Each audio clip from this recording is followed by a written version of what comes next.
బీహార్ ఎన్నికల్లో ఎన్డీఏ కూటమి దూసుకుపోతోంది. అయితే ఇప్పటివరకు ముఖ్యమంత్రి అభ్యర్థి ఎవరో ఎన్డీఏ కూటమి ప్రకటించలేదు. దీంతో ఎన్డీఏ కూటమి గెలిస్తే నితీష్ కుమార్కు మరోసారి ముఖ్యమంత్రి పదవి లభిస్తుందా లేదా అనేది $1 మిలియన్ ప్రశ్నగా మారిపోయింది. ఇదిలా ఉంటే మహాగఠబంధన్ తమ ముఖ్యమంత్రి అభ్యర్థిగా ఇటీవలే తేజస్వి యాదవ్ పేరు ఖరారు చేసిన సంగతి తెలిసిందే.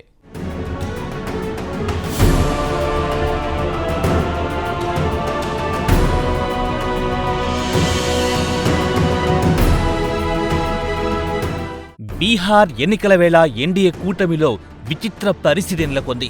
ఒకవైపు మహాగఠబంధన్ తమ ముఖ్యమంత్రి అభ్యర్థిగా రాష్ట్రీయ జనతాదళ అగ్రనేత తేజస్వి యాదవ్ను ఎంపిక చేసింది. సీఎం అభ్యర్థి విషయంలో కాంగ్రెస్, ఆర్జేడీ మధ్య రాజస్థాన్ మాజీ ముఖ్యమంత్రి అశోక్ గెహ్లాట్ చేసిన దౌత్యం ఫలించింది. ఇదిలా ఉంటే ఎన్డీఏ కూటమి మాత్రం ఇప్పటి వరకు తమ ముఖ్యమంత్రి అభ్యర్థి ఎవ్వరో చెప్పలేకపోయింది. నితీష్ కుమార్ను తమ ముఖ్యమంత్రి అభ్యర్థిని ప్రకటించడానికి కమలం పార్టీ నాయకులు ఒక పట్టాన ముందుకు రావడం లేదు. ఎన్నికలు ముగిసిన తర్వాత చూద్దామనే రీతిలో సదరు అంశాన్ని దాటవేస్తున్నారు. దీంతో బీజేపీ రాజకీయాల గురించి అవగాహన ఉన్న వారికి నితీష్ కు డేంజర్ బెల్స్ మోగుతున్నాయన్న అనుమానాలు కలుగుతున్నాయి. ఈసారి ఎన్డీఏ కూటమి విజయం సాధిస్తే కమలం పార్టీ అభ్యర్థి ముఖ్యమంత్రి అయ్యే అవకాశాలు పుష్కలంగా కనిపిస్తున్నాయంటున్నారు రాజకీయ పరిశీలకులు.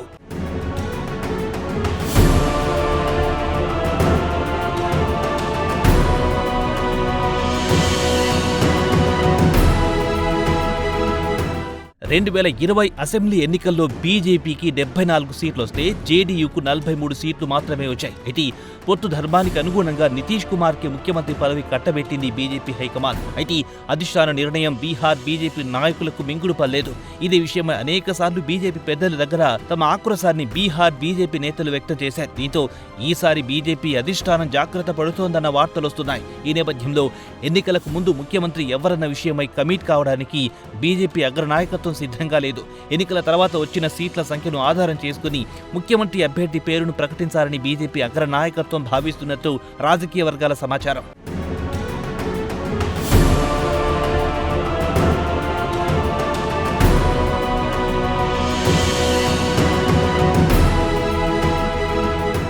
అంతేకాదు ఎల్లకాలం మిత్రపక్షాలపై ఆధారపడి రాజకీయాలు చేయడం బీజేపీ అధిష్టానానికి నచ్చలేదు. ఇక్కడ కమలం పార్టీ వ్యవహరించే తీరును అర్థం చేసుకోవాలి. బీజేపీ ఈ రాష్ట్రంలో కాలు పెట్టినా అక్కడ బలపడడానికి ముందుగా ఆయా ప్రాంతీయ పార్టీలు లేదా అక్కడి బలమైన పార్టీలతో పొత్తు పెట్టుకుంటుంది. ఇది అందరికీ తెలిసింది. అయితే ఓసారి బలపడ్డాక ఇక మిత్రపక్షాల సాయం అవసరం లేదన్న నిర్ణయానికి వస్తుంది. బీహార్లో ప్రస్తుతం అదే జరగబోతోంది అంటున్నారు రాజకీయ పరిశీలకులు.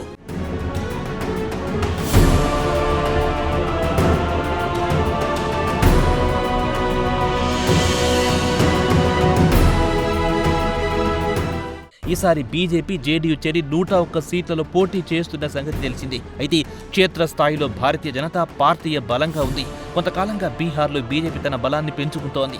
ఈ నేపథ్యంలో తమతో పోలిస్తే బలహీనంగా ఉన్న జేడీయూకు ముఖ్యమంత్రి పదవిని కమలం పార్టీ ఇస్తుందని రాజకీయ పరిశీలకులు ఎవ్వరూ అనుకోవడం లేదు.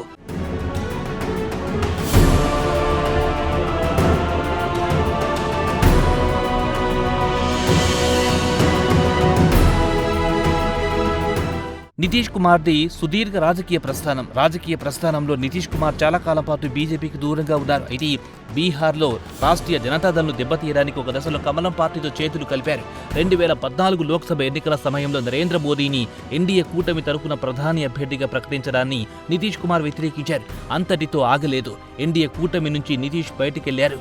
అదే సమయంలో లాలూ ప్రసాద్ యాదవ్ కుటుంబ పార్టీగా పేరుపడిన ఆర్జేడీతో పొత్తు పెట్టుకుని నితీష్ కుమార్ అధికారంలోకి వచ్చారు.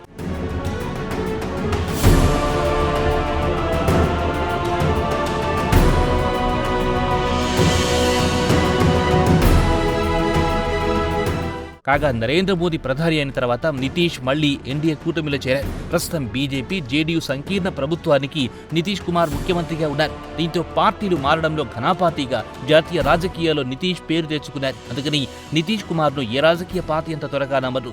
ఏదేమైనా ఎన్డీఏ మరోసారి అధికారంలోకి వచ్చినా నితీష్ కు ముఖ్యమంత్రి పదవి దక్కే అవకాశాలపై అనేక అనుమానాలు వస్తున్నాయి.